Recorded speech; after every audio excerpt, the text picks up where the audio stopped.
Drama শুরুতেই আমরা আমাদের ফিমেল ক্যারেক্টার সিনহিকে দেখতে পাই। সিনহি হসপিটালে অনেক কান্না করছিল, তার ভাই অ্যাক্সিডেন্ট করেছে আর সে অনেক অসুস্থ।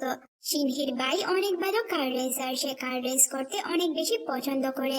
সে অনেকবার চ্যাম্পিয়ন হয়েছে। এতদিন যাবৎ সে চায়না ছিল, কিছুদিন হয় সে দেশে ফিরেছে তার একটি বড় কম্পিটিশনের জন্য। তবে কিছুক্ষণ আগেই তার অ্যাক্সিডেন্ট হয়ে গেল। তার বোন অনেকক্ষণ ধরে চিন্তায় মগ্ন ছিল। মনে মনে ভাবছিল, আমার ভাইয়ের এত বড় একটি স্বপ্ন কিছুক্ষণের জন্য কি ভেঙে যাবে? আমি আমার ভাইয়ের স্বপ্ন কোনোদিনও ভাঙতে দিতে পারি না। আমি তো তার বোন, আমরা দেখতে একই রকম। আমি কি করব এখন? আমার ভাইয়ের স্বপ্ন বাঁচাতে আমার কি করা উচিত? সিনহি মনে মনে ভাবে, আমি আর ভাই তো একই রকম দেখতে, কেননা আমি ভাইয়ের জায়গা নিয়ে ভাইয়ের কাজগুলো করে ফেলি। আর ভাই তো আমাকে ড্রাইভিং খুব ভালোভাবেই শিখিয়েছে। এই হচ্ছে বোনের কাজ। সে খুব সুন্দর করে তার চুলগুলো কেটে ফেলে, কারণ তার ভাইয়ের জায়গা নিয়ে সে কম্পিটিশন জিততে চায়। বোন হলে তো সিনহির মতোই হওয়া উচিত, যে কিনা ভাইয়ের জন্য সবকিছু করতে রাজি। তবে সে আজকে থেকে সিনহি না, সিনহা। জাম্বু রেসিং টিমের আজ একটি প্রোগ্রাম ছিল। প্রোগ্রামে একে একে করে সবাই উপস্থিত হয়ে যায়। এখানে থাকা সবাই একজনের জন্যই অপেক্ষা করছিল, সে অন্য কেউ না, এই ড্রামার লিড ক্যারেক্টার। সে চলে আসে আর সবাই হাততালি দিতে শুরু করে। সে এই টিমের নাম্বার 1 ক্যাপ্টেন, যার নাম হচ্ছে শিচেন। শিচেনকে দেখে সবাই অনেক খুশি হয়ে যায়। মেয়েরা তো হিচেনকে দেখে প্রায় পাগল পাড়া। সবাই হিচেনের কাছে এসে রোমান্টিক হওয়ার চেষ্টা করছিল, তবে হিচেন ছিল একদমই অন্যদিকে। সে রোমান্স না, ড্রাইভারিতে এক্সপার্ট ছিল। এখন নাম্বার 2 ড্রাইভারের এন্ট্রি হতে যাচ্ছে। সবাই তো জানে সে ছেলে, কিন্তু আমি আর আপনি খুব ভালো করেই জানি সে হচ্ছে শিচেন। শিচেন তো তার ভাই সেজে খুব তাড়াতাড়ি এন্ট্রি নেয়। তাকে দেখে সবাই অনেক খুশি হয়, তবে সে এসে স্লিপকে পড়ে যায়। শিচেন তাকে আটকায়। এখানে ছেলে তো ছেলেই, কিন্তু মেয়েও যে ছেলে সেজে এসেছে এটা কিছুটা অদ্ভুতই ছিল। শিচেন দেখতে এতটাই হ্যান্ডসাম যে সিনহি তার দিকে অবাক দৃষ্টিতে তাকিয়ে থাকে। তবে হিচেন আর তার দিকে তাকায় না, কারণ সে তো জানে যে ও হচ্ছে একটি ছেলে। ছেলের দিকে তাকিয়ে কি তার কোনো রোম্যান্স কাজ করবে? আর আমাদের সিনহি তো মেয়ে, সে তো নিজে মনে মনে জানতো যে সে মেয়ে। তাই তারকে দেখে একটু ফিলিংস কাজ করতে থাকে। এখানে জাম্বো রেসিং টিম তৈরি হয়ে যায়। সবাইকে বলা হয় যার যার রুমে যাওয়ার জন্য। এখানে সবাইকে একই বিল্ডিং এ থাকতে হতো, তবে রুম আলাদা ছিল। এখানে আমরা দেখতে পাই যে আমাদের নায়ক এবং নায়িকাকে একই রুম দেওয়া হয়েছে। তারা দুইজন একই রুম শেয়ার করে থাকবে। তবে ছেলে হলে তো এটা প্রবলেম হতো না, তবে আমাদের নায়িকা যেহেতু মেয়ে, তার তো কিছুটা প্রবলেম হচ্ছিল, কিন্তু সে এটা বুঝতে দিতে চাচ্ছিল না। পুরোটা বিল্ডিং জুড়ে শুধু ছেলে আর ছেলে, ছেলেদের মধ্যে সে একমাত্র মেয়ে। আমাদের নায়ককে খালি গায়ে দেখে সে একটু লজ্জায় পড়ে যায়। তবে আমাদের নায়কের জন্য তো এটা নর্মাল ছিল, কারণ সে একটি ছেলের সামনে তার কাপড় খুলেছে, মেয়ে তো নয়। রাতের বেলায় সিনহি মনে মনে ভাবতে শুরু করে, যখনই রুম খালি হবে তখনই আমি এখান থেকে চলে যাব। এখানে থাকার একদমই আমার মুড নেই। রাতের বেলায় আমাদের নায়ক যখন রুম স্প্রে মারে, তখন আমাদের নায়িকা লাইট অফ করে শুয়ে পড়ে। নায়ক তখন তাকে জিজ্ঞাসা করে, লাইট অফ করে শোয়ার কি আছে? তখন আমাদের নায়িকা বলে যে আমার লাইট অফ করে শুতেই ভালো লাগে, আমি লাইট অন করে ঘুমাতে পারি না। সিনহি মেয়ে হলেও এখানে তো সে ছেলেই ছিল, তাই সে কিছু আর বলতে পারে না। সিনহির তার ছোটবেলার কথাগুলো মনে পড়তে থাকে, কিভাবে সে আর তার ভাই মিলে কার রেসিং করত। তাদের 2 ভাই বোনের স্বপ্ন ছিল তারা বড় হয়ে অনেক বড় কার রেসার হবে। এইসব স্বপ্ন দেখতে দেখতেই আমাদের নায়িকা ঘুমিয়ে পড়ে। সকালবেলায় যখন তার ঘুম ভাঙে, সে দেখতে পায় যে আমাদের কিচেনের বুকে সে মাথা রেখে শুয়ে আছে। এতে তার কিছুটা বিব্রতি ফিল হয়। মনে মনে ভাবে, কেউ যদি আমাদের এই অবস্থায় দেখে তাহলে কি মনে করতে পারে? কি মনে করতে পারে? ছেলে আর ছেলের মধ্যে রিলেশন হয়েছে। তাছাড়াও অনেক কিছুই মনে করতে পারে আশেপাশের লোকজন। তাই সিনহি তার বিছানায় চলে যায়। এদিকে আমাদের নায়কেরও ঘুম ভেঙে যায় দরজার শব্দে। কোর্স তাদেরকে বকাঝকা করছিল, কারণ তারা অনেক লেট করছে। কিচেন উঠে দরজা খোলার জন্য, আর সে বলে, তুমি কেন সরে গেলে? আমরা তো একসাথেই শুয়েছিলাম। তার মানে হিচেন বুঝতে পারে যে তারা দুইজন একই সাথে একই বেডে শুয়েছিল। এতে তার অনেক লজ্জা বোধ হয়। অন্যদিকে কোচ তাদের বকাঝকা করছিল গিয়ে ট্রেনিং করার জন্য।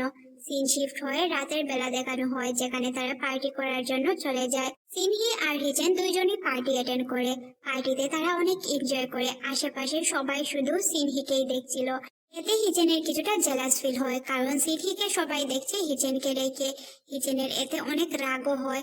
সে বাহিরে যখন বের হয়ে হাঁটতে শুরু করে, তখনই সিনহি চলে আসে। সিনহি টলতে টলতে হাঁটছিল, কারণ সে অনেক ড্রিঙ্ক করেছে। হিচেন সিনহির উপর রেগেছিল, কারণ সবাই হিচেনকে রেখে সিনহিকে দেখছিল। সিনহি 2 দিনেই এতটা ফেমাস হয়ে যায়। সিনহি হাঁটতে হাঁটতে হিচেনের উপর গিয়ে পড়ে। সে অবাকভাবে হিচেনকে দেখতে শুরু করে। হিচেন বলে, তুমি আমাকে এইভাবে দেখছো কেন? একটি ছেলে যখন অন্য একটি ছেলের দিকে ভালোবাসার নজরে তাকাবে তখন তো প্রশ্ন করবেই। তখন হিচেন সিনহিকে ছেড়ে দেয় আর সিনহি নিচে পড়ে যায়। হিচেন মনে মনে ভাবতে শুরু করে, ওকে কি আমি একা ফেলে রেখে যাব? ওর যদি কিছু হয়, আর সে মন থেকে অনেক ভালো ছেলে ছিল, তাই তার রুমমেটকে একা ফেলে যেতে চায় না। তখন তার রুমমেটকে সে বলে, দেখো আমার উপর বমি করে দিও না।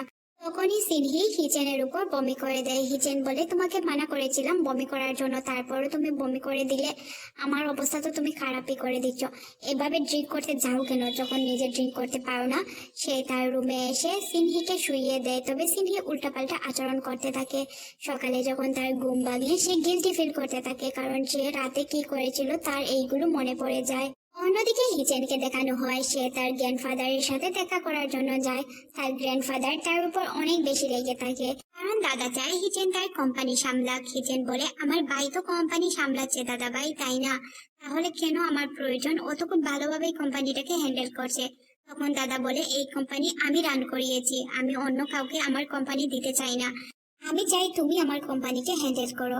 এখানে ভাই সবকিছু শুনতে পায়। আমরা বুঝতে পারি যে দাদাকে আর হিচেনকে তার ভাই একদমই পছন্দ করতো না।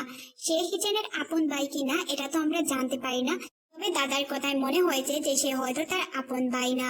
তবে সে মনে মনে প্ল্যান করে হিচেনকে শেষ করে দেওয়ার, কারণ সে চাইছিল না হিচেন তার কোম্পানিটিকে বুক করুক। সে একা কোম্পানিকে বুক করার জন্য এইসব প্ল্যান তৈরি করছিল। সিনহি আর হিচেনের ট্রেনিং শুরু হয়ে যায়। সিনহি ট্রেনিং ঠিকভাবে করতে পারবে কিনা এই নিয়ে সন্দেহ ছিল, কারণ সবাই এখানে ছেলে হওয়া সত্ত্বেও সিনহি একমাত্র মেয়ে ছিল। একজন ছেলে আর একজন মেয়ে তো সমান তালে কাজ করতে পারে না, তাই সিনহির হয়তো এই বিষয়টা নিয়ে কষ্ট হবে। তাদের কোচ এখানে খুব কটু কথা বলছিল যে ঠিকঠাক ভাবে ট্রেনিং না করতে পারলে এখান থেকে আউট হয়ে যেতে হবে। কোচের কথা শুনে হিচেন কিছুটা ভয় পেয়ে যায়। সে মনে মনে ভাবতে শুরু করে সে কিভাবে এই ট্রেনিং গুলো শেষ করবে। সিনহি ট্রেনিং করতে গিয়ে সে বারবার হাঁপিয়ে পড়ছিল। সে ঠিকঠাক ভাবে কোনো ট্রেনিংই কমপ্লিট করতে পারে না। সে যেহেতু মেয়ে তাই তার অনেক কষ্ট হচ্ছিল। তবে ছেলেগুলো তাকে দেখে কিছুটা হাসছিল, মন মন ভাবছিল, এ তো আগে এমন ছিল না, তাহলে এমন কিভাবে হলো? ওর দ্বারা তো কোনো কিছুই তেমন ভাবে হচ্ছে না। সিনহি এত কঠোর ট্রেনিং করে খুবই হাঁপিয়ে গিয়েছিল। রুমে ফিরে সে অবাক কাণ্ড দেখতে পায়, কারণ হিচেন তার সব কাপড় খুলে একদম শর্ট প্যান্ট পরে বসেছিল। সিনহি হিচেনকে বলে, তুমি তোমার কাপড় পরে নাও। হিচেন বলে যে কাপড় পরার কি আছে, এখন অনেক গরমের সময়, তুমিও তোমার শার্ট খুলে নাও, শার্ট খুলে শান্তিতে ঘুমাতে পারবে। দেখো না, আমি শান্তিতে ঘুমানোর জন্যই তো শার্ট খুলেছি। হিচেনের কাছে বিষয়টা তো একদমই নর্মাল ছিল, কারণ সে একজন ছেলের সামনে শার্ট খুলেছে। তবে সিনহি তো মেয়ে ছিল, সে জানতো না। সিনহি বলে, আমার কি কাপড় পরা উচিত না উচিত এটা আমি বুঝবো, তোমাকে বলে দিতে হবে না। এতে হিচেনের অনেক রাগ হয়, সে রুমে স্প্রে মারতে শুরু করে। সিনহির অনেক রাগ হয়, সে বলে, তুমি তো আবহাওয়া নষ্ট করছো। তখন সে জানালা খুলতে যাবে, হিচেন তাকে আটকে দিয়ে বলে যে না, তুমি জানালা খুলতে পারো না। তাদের মধ্যে তুমুল ঝগড়া শুরু হয়ে যায়। দুইজন যেহেতু দুই মেন্টালিটির লোক ছিল, তাই তাদের মধ্যে কোনো বনি বনাচ্ছিল না। একের পর এক ঝগড়া হতে শুরু করে। সিনহি জানালা খোলার কারণে হিচেন বলে, অলরেডি রুমে এসি আছে, তুমি তাহলে কেন জানালা খুলছো? সিনহি তখন কথা না বাড়িয়ে গোসল করার জন্য এখান থেকে চলে যায়। অন্যদিকে আমরা হিচেনকে কিছু একটা ভাবতে দেখি। হিচেনের অতীতে হয়তো এমন কোনো দুর্ঘটনা ঘটেছিল যার কারণে সে এখনো একটু ভয় পায়। তবে কিসে ভয় পায় এটা আমাদের এখন বলা হয় না। হয়তো পরবর্তীতে আমরা জানতে পারবো যে হিচেনের সাথে কি ঘটনা ঘটেছিল। সিন শিফট হয়ে আমরা পরের দিন সকালে দেখতে পাই কোচ তাদেরকে ট্রেনিং নিচ্ছিল। প্রত্যেকের ডাইভিং স্কেল চেক করা হচ্ছিল। হিচেন এবং সিনহির কোর্স একদম সমান থাকে, তারা খুব ভালোভাবেই পারফর্ম করে। তখন হিচেন সিনহিকে বলে যে তুমি এত ভালোভাবে কিভাবে ড্রাইভিং করতে পারো? তোমার শরীরে তো কিছুই নেই, আমার দেখে মনে হচ্ছে যে তোমাকে ফু দিলেই তুমি উড়ে চলে যাবে, তারপরও এত ভালো পারফর্ম কিভাবে করো? এইসব কথা শুনে সিনহির খুবই খারাপ লাগে। সে হিচেনের পায়ে পা দিতে যাবে, তখনই বুদ্ধি করে হিচেন তার পা সরিয়ে ফেলে। আর শব্দ হলে কোচ তাদেরকে জিজ্ঞাসা করে যে কি হয়েছে। তখন হিচেন বলে ওঠে যে স্যার, ও আমার সাথে কম্পিটিশন করতে চায় ফিটনেস ট্রেনিং এ। তখন কোচ অনেক খুশি হয়ে বলে, আচ্ছা সমস্যা নেই, চলো তোমাদের ফিটনেস ট্রেনিংটা করানো যাক। এখানে হিচেন সবকিছু ভালোভাবে করতে পারলেও সিনহি সবকিছু ভালোভাবে করতে পারে না। সে অল্পতেই হাঁপিয়ে যায়। কোচ তাকে উল্টাপাল্টা কথা শোনায়। এতে আমাদের নায়ক অনেক বেশি খুশি হয়ে যায়, কারণ সে এটাই চাচ্ছিল। লাস্ট তাদের দৌড় প্রতিযোগিতা হয়। সিনহি ভালোভাবে দৌড়াতেই পারছিল না, সে হাঁপিয়ে যাচ্ছিল। কিচেন তাকে বলে, রুমমেট এত তাড়াতাড়ি যদি হাঁপিয়ে পড়ো তাহলে কিভাবে হবে, আর একটু জায়গা রয়েছে, তাড়াতাড়ি চলো আমরা পৌঁছে যাব। সে যখন পিছন ফিরে তাকায় দেখতে পায় যে সিনহি মাটিতে পড়ে গিয়েছে আর সে হাতে অনেক ব্যথা পেয়েছে। তাই হিচেন তাকে উঠিয়ে নিয়ে আসে আর এবং তাকে সুন্দর করে মলম লাগিয়ে দেয়। সিনহি তার দিকে অবাক দৃষ্টিতে তাকিয়ে থাকে। তখন হিচেন তাকে বলে, এভাবে তাকানোর কি আছে। সিনহি কিছু বলতেই পারে না। তখন হিচেন বলে, আচ্ছা তুমি মেয়েদের মতো এত দুর্বল কেন? কোনো কাজই ঠিকঠাক ভাবে করতে পারো না? তোমাকে আমি বলেছিলাম না তুমি এতটাই পাতলা যে তোমাকে ফু দিলে উড়ে চলে যাবে? তখন সিনহির অনেক রাগ হয়। সে বলে, আজ পর্যন্ত অনেক অ্যাওয়ার্ড মেয়েরা নিয়েছে, তুমি কি জানো মেয়েরা অনেক কিছুই করতে পারে, সবসময় মেয়েদেরকে ছোট করে কথা বলা ঠিক না। তুমি সবসময় মেয়েদেরকে ছোট করে কেন কথা বলো? মেয়েরা তো সবকিছুই পারে, মেয়েরা কোনো কিছুতেই পিছিয়ে নেই। জেনের সিনহির মেয়েদের পক্ষ নিয়ে কথা বলা অনেক পছন্দ হয়। সে বলে, আসলেই তো তোমার চিন্তাধারা অনেক ভালো, তুমি মেয়েদেরকে নিয়ে অনেক ভালোভাবেই চিন্তা করো। তবে শোনো, কার রেসিং মেয়েদের জন্য ঠিক না, এতে অনেক কষ্ট করতে হয় আর ফিজিক্যালি ফিট হতে হয়। একজন মানুষ যদি ফিজিক্যালি ফিট না থাকে তাহলে সে কিভাবে কাজ করবে? তাই মেয়েদের জন্য এই কাজগুলো অনেক কঠিন। তবে আমি মেয়েদেরকে ছোট করছি না। তখন সিনহি তার কথাগুলো খুব ভালোভাবেই বুঝতে পারে। রাতে একদম ক্লান্ত শরীর নিয়ে হিচেন তার বিছানায় শুয়ে থাকে আর মনে মনে ভাবতে শুরু করে, এই সিনহি কোথায় গেল। হিচেন মনে মনে ভাবতে শুরু করে, ও ট্রেনিং করছে না তো? তখনই এখানে সিনজি চলে আসে। সে এসে বিছানায় শুয়ে পড়ে কারণ সে অনেক বেশি ক্লান্ত ছিল। তখন হিচেন মনে মনে ভাবতে শুরু করে। পরদিন সকালে হিচেন উঠে দেখতে পায় সিনহি তার রুমে নেই। তখন তার মাথায় আসে সে হয়তো জিম করার জন্য চলে গিয়েছে। তারপর সে মনে মনে ভাবতে শুরু করে সিনহির কথাগুলো, কারণ সে সব সময় ছেলে আর মেয়ে আলাদা করে কথা বলতো। তার কথাবার্তায় মনে হচ্ছিল সে মেয়ে। তখন হিচেন মনে মনে ভাবতে শুরু করে, তার মানে কি ও মেয়ে, ছেলের অ্যাক্টিং করছে। সে যখন জিমে চলে যায় তখন সে সিনহিকে জিম করতে দেখে। তুমি এখানে কি করছো? মরার জন্য এসেছো? মরতে চাও? তোমার মরার এতই শখ? তখন সিনহি বলে, আমি মরতে চাইবো কেন? ফিট থাকতে চাই, যাতে করে আমি তাড়াতাড়ি সিলেক্ট হতে পারি। আমি যদি ফিট না থাকি তাহলে সিলেক্ট হব কিভাবে? আমাকে আমার কাজ করতে দাও, প্লিজ ডিস্টার্ব করো না। তখন হিচেন বলে যে, আচ্ছা আমি কি তোমাকে হেল্প করতে পারি? তোমার ফিটনেস ট্রেনিং এ আমি তোমাকে সব ধরনের হেল্প করব, তাহলে তুমি খুব তাড়াতাড়ি ফিটনেস ট্রেনিং এ পাস হতে পারবে। কিচেন একটি বিষয় একদমই বুঝতে পারে না, সিনহি বারবার ছেলে আর মেয়েকে আলাদা করে কেন কথা বলে। সিনহি কাল সকালের জন্য অনেক চিন্তিত ছিল। সে যদি সিলেক্ট না হয় তাহলে কি হবে। তখন হিচেন তাকে বলে, আগে জীবিত থাকো, তারপর না হয় ম্যাচ দেখা যাবে। আর সিলেক্ট হও কি না হও এটা হচ্ছে কোর্সের বিষয়, কোর্স তোমাকে সিলেক্ট করবে। তুমি এই বিষয় নিয়ে এক্ষুনি মাথা ঘামানোর কিছুই নেই। আর আমি তো বলেছি তোমাকে ট্রেন করব। এতে হিচেন অনেক খুশি হয়ে যায়। পরদিন সকালে আমরা সিনহি এবং হিচেনকে দেখতে পাই।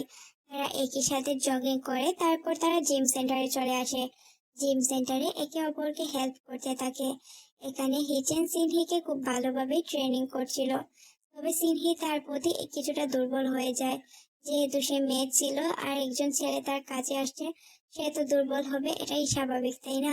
রাতে সিনহি হিচেনকে বলে, কাল আমাদের প্রোগ্রাম আছে, তাই তাড়াতাড়ি ঘুমিয়ে পড়ো। হিচেন সিনহিকে বলে যে, রুমমেট তুমি কি চিন্তা করছো? চিন্তার কোনো কারণ নেই, কাল সকালে তুমি 100% সিলেক্ট হবে। এই বিষয়টা নিয়ে চিন্তা করে নিজের ঘুম নষ্ট করো না। এটা শুনে আমাদের সিনহির মন খুশি হয়ে যায়। মনে মনে ভাবতে শুরু করে, আমি ওকে যতটা খারাপ ভেবেছিলাম সে এতটাও খারাপ নয়। আজ তাদের লাস্ট ফিজিক্যাল টেস্ট হবে। এই টেস্টে 4 জন জিতবে আর এই 4 জনকেই ড্রাইভার হিসেবে নিয়োগ করা হবে। এতে সবাই অনেক চিন্তিত ছিল। হিচেন খুব ভালোভাবেই তার কাজগুলো করছিল, কারণ সিচেন তো তাকে সবকিছু শিখিয়ে দিয়েছিল। তবে চিন্তার বিষয় হচ্ছে 4 জনের মধ্যে কি সিনহি থাকতে পারবে? এখানে সবাই ছেলে ছিল আর সিনহি একমাত্র মেয়ে ছিল। তাই সিনহির অনেক টেনশন হচ্ছিল। তো চলুন কোচের মুখ থেকে শুনি কোন 4 জন সিলেক্ট হয়েছে। এখানে ফার্স্টেই তো আমাদের হ্যান্ডসাম বয়। ও তো সিলেক্ট হওয়ার কথাই, কারণ ও সবকিছুতেই ফার্স্ট। সেকেন্ড হয়েছে অন্য একটি ছেলে, থার্ড আরেকটি ছেলে। এখন fourth number serial. Third second কোনটিতেই সিনহি নেই। সিনহির এতে অনেক মন খারাপ হয়। সে মনে মনে ভাবে, 4 জনের মধ্যে যদি আমি না থাকতে পারি তাহলে আমার স্বপ্ন কি হবে? আমার ভাইয়ের স্বপ্নের কি হবে? আমি কি আমার ভাইয়ের স্বপ্ন পূরণ করতে পারবো না? তখন আমাদের নায়ক তার দিকে অবাক দৃষ্টিতে তাকিয়ে থাকে, কারণ সে বুঝতে পারছিল সে অনেক চিন্তিত। তখন কোর্স আমাদের সিনহির নাম উচ্চারণ করে। এতে সিনহি অনেক খুশি হয়ে যায়। খুশিতে সে তো লাফাতে শুরু করে। খুশি সে কন্ট্রোল না করতে পেরে আমাদের নায়ককে জড়িয়ে ধরে বসে। আর সে এতটাই খুশি ছিল যে সে ভুলেই গিয়েছিল সে একজন মেয়ে। কিছুক্ষণ পর সে বুঝতে পারে সে তো আসলে ছেলে না মেয়ে। সিনহি শিচেনকে বলে, ধন্যবাদ, তুমি যদি আমাকে ট্রেন না করতে তাহলে আমি জিততে পারতাম না। শিচেন বলে, ধন্যবাদ দেওয়ার মতো কিছুই হয়নি, তুমি নিজের সফলতা নিজে অর্জন করেছো, আমি তোমাকে শুধুমাত্র রাস্তা দেখিয়ে দিয়েছি। সিন শিফট হলে আমরা হিচেন এবং সিনহিকে একটি কার শপে দেখি। তারা দুইজন তাদের কার দেখছিল, এই কার দিয়েই তাদের রেস হবে। এই কারটি তারা আজ ফার্স্ট টাইম টেস্ট করতে যাচ্ছে। তারা যখন এটা নিয়ে অনেক এক্সাইটেড ছিল তখনই এন্ট্রি নেয় হিজেনের ভাই এসে বলে, বাদার কেমন আছো? তখনই আমরা দেখতে পাই হিজেনের ভাইয়ের সাথে অন্য টিমের একজন ছেলে এসেছিল যারা কম্পিটিশনে পার্টিসিপেট করবে। এই ছেলেটি অন্য টিমের ছিল। এখানে এই ছেলেটি এসে বলতে শুরু করে, তুমি তো শুধু অ্যাক্সিডেন্ট করো, তোমার দ্বারা কিছুই হবে না। তখন টিম মেম্বার ছেলেটিকে মারতে তেড়ে আসে। তখন কোর্সও তাকে উল্টাপাল্টা কথা শোনায়। তখন হিচেনের ভাই বলে ওঠে, বাদার তুমি কেন বাসায় যাচ্ছ না? আমি তোমার সাথে দেখা করার জন্যই এসেছি।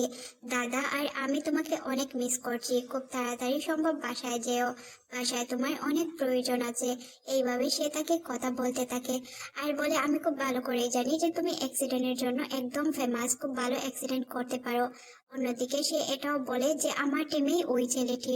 তখন তার একটু খারাপ লাগে যে তার ভাই তার বিরুদ্ধে অন্য একটি টিম তৈরি করেছে, যে এই টিম তার বিরুদ্ধে খেলবে।